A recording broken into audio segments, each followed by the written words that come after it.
Bismillahirrahmanirrahim. Assalamualaikum warahmatullahi wabarakatuh. Alhamdulillahirabbil alamin. Wassalatu wassalamu ala asrafil anbiya wal mursalin. Sayyidina wa maulana Muhammadin wa ala alihi washabihi ajmain. Amma ba'du. Saudara-saudaraku rahimakumullah. Suatu hari masuklah Rasulullah SAW menemui anandanya Fatimah Az-Zahra. Didapatinya anandanya sedang menggiling gandum dengan menggunakan sebuah penggilingan tangan dari batu sambil menangis. Rasulullah bertanya pada anandanya yang artinya, "Apa yang menyebabkan engkau menangis, hai Fatimah? Semoga Allah Subhanahu wa Ta'ala tidak menyebabkan matamu menangis." Fatimah berkata, "Ayahandaku, penggilingan dan urusan-urusan rumah tanggalah yang menyebabkan Ananda menangis." Lalu duduklah Rasulullah di sisi anandanya Fatimah. Lalu Fatimah melanjutkan perkataannya, "Ayahandaku, sudikah kiranya ayahanda meminta Ali, suaminya, mencarikan Ananda seorang jariyah untuk menolong Ananda menggiling gandum dan mengerjakan pekerjaan-pekerjaan di rumah?" Mendengar perkataan andanya ini, maka bangunlah Rasulullah mendekati penggilingan itu. Beliau mengambil syair dengan tangannya yang diberkati lagi mulia dan diletakkannya di dalam penggilingan seraya mengucapkan Bismillahirrahmanirrahim. Penggilingan tersebut berputar dengan sendirinya dengan izin Allah. Rasulullah meletakkan syair ke dalam penggilingan tangan itu untuk anandanya dengan tangannya. Sedangkan penggilingan itu berputar dengan sendirinya seraya bertasbih kepada Allah dalam berbagai bahasa. Hingga habislah butir-butir syair itu digilingnya. Rasulullah bersabda pada gilingan tersebut yang artinya, "Berhentilah berputar dengan izin Allah." Maka penggilingan itu berhenti berputar, lantas berkata dengan izin Allah yang berkuasa menjadikan segala sesuatu dapat bertutur kata. Makanya dalam bahasa Arab yang fasih, "Wahai Rasulullah, demi Allah, Rabb yang telah menjadikan baginda dengan kebenaran sebagai nabi dan rasulnya, kalaulah baginda menyuruh hamba menggiling syair dari timur hingga barat pun, niscaya hamba giling semuanya.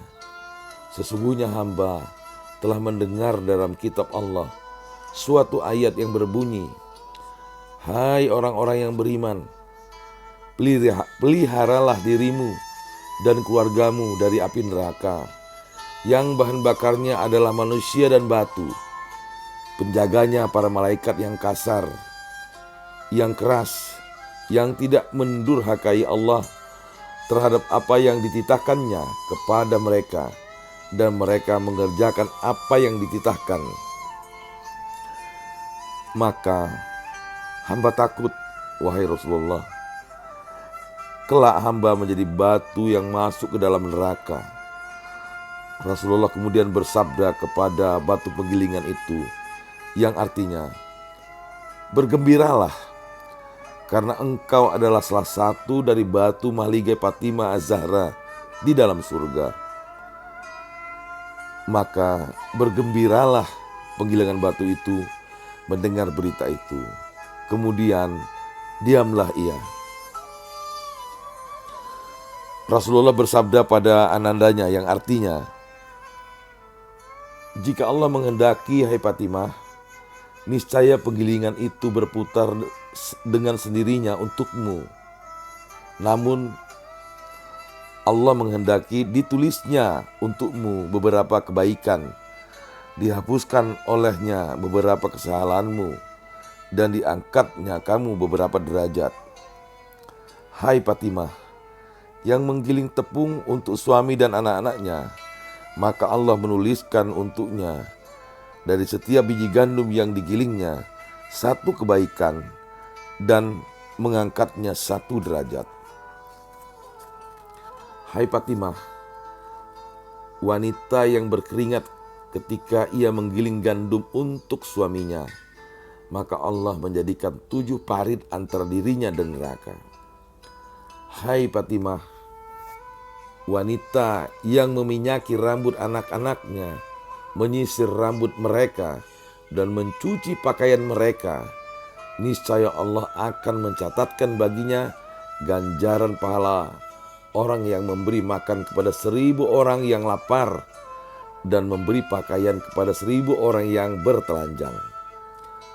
Hai Fatimah, wanita yang menghalangi tidak memberikan hajat tetangga-tetangganya, maka Allah akan menghalanginya dari meminum air telaga Kausar pada hari kiamat. Hai Fatimah, yang lebih utama daripada itu semua adalah keridhaan suami terhadap istrinya. Jika suamimu tidak ridho kepadamu, tidak akan aku doakan kamu. Tidaklah engkau ketahui, hai Fatimah, bahwa ridho suami itu dari Allah dan kemarahannya itu dari kemarahan Allah. Hai Fatimah, apabila seorang wanita mengandung janin dalam rahimnya, maka para malaikat beristighfar untuknya, dan Allah akan mencatatkan baginya setiap hari 1000 kebaikan dan menghapus darinya 1000 kejahatan. Apabila ia mulai sakit hendak melahirkan, maka Allah mencatatkan untuknya pahala orang-orang yang berjihad di jalan Allah, yakni berperang fi sabilillah. Apabila ia melahirkan anak, maka keluarlah ia dari dosa-dosanya seperti keadaannya pada hari ibunya melahirkannya. Apabila ia meninggal, tiadalah ia meninggalkan dunia ini dalam keadaan berdosa sedikit pun, dan akan didapatinya kuburnya menjadi sebuah taman dari taman-taman surga. Allah pun akan mengaruniainya pahala 1000 haji dan 1000 umroh. 1000 malaikat juga beristighfar untuknya hingga hari kiamat. Wanita yang melayani suaminya dalam sehari semalam dengan baik hati, dengan ikhlas, dengan niat yang benar, maka Allah akan mengampuni semua dosa-dosanya dan memakaikannya sepersalinan pakaian yang hijau. Selain itu, dicatatkan untuknya dari setiap helai bulu dan rambut yang ada pada tubuhnya 1000 kebaikan, dan Allah karuniakan untuknya 1000 pahala haji dan umroh. Hai Fatimah, wanita yang tersenyum di hadapan suaminya, maka Allah akan memandangnya dengan pandangan rahmat. Hai Fatimah, wanita yang menghamparkan hamparan atau tempat untuk berbaring atau menata rumah untuk suaminya dengan rela hati, maka satu penyeru dari langit, malaikat, berserulah kepadanya, teruskanlah amalmu, karena Allah telah mengampuni dosa-dosamu yang telah lalu dan yang akan datang. Hai Fatimah, wanita yang meminyaki rambut dan janggut suaminya, memotong kumisnya, menggunting kukunya, maka Allah akan memberinya minuman dari sungai-sungai surga, meringankan sakaratul mautnya. Dia akan mendapati kuburnya menjadi sebuah taman dari taman-taman surga. Allah akan menyelamatkannya dari api neraka, dan selamatlah ia melintas di atas titian Shiratal Mustaqim. Saudara-saudaraku rahimakumullah, mudah-mudahan cerita Fatimah Az-Zahra dan Rasulullah ini dapat kita ambil hikmah dan kita petik hikmahnya sebagai pedoman kita di dalam menjalani kehidupan ini. Lebih dan kurang mohon maaf. Billahi taufik wal hidayah. Wassalamualaikum warahmatullahi wabarakatuh.